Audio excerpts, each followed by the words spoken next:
So here you've been coming for 12 months, haven't you, this month? I have, yeah. Something's drawing you to come back each time. And you're actually effectively leading our dry stone walling, which is really, really helpful and is just a development I never anticipated at all. So you've been talking a bit this last couple of times more about your childhood, and I think it has a connection with why you keep coming back and volunteering. Go on. Yeah, well, I suppose, as I say, I grew up on rural Ireland, so family and that was quite key to it, and your grandparents lived next door and everything else. My grandfather was a dry stone waller for the majority of his life. Yeah. I lived in Ireland up until I went to university, and after that I moved over here to England and spent the last 28 years here.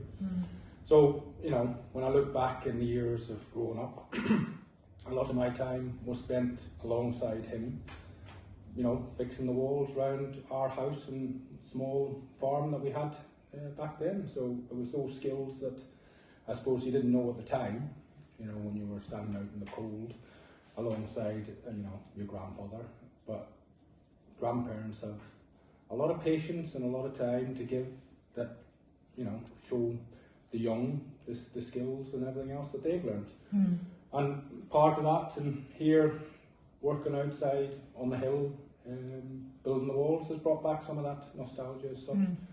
And some of the bits that I thought I forgot, I haven't. But I enjoyed, you know, as the people around the table here will say, you get a chance to work outside, you knock something down, you rebuild it, and at the end of the day you can stand back and look at it and see what you've built.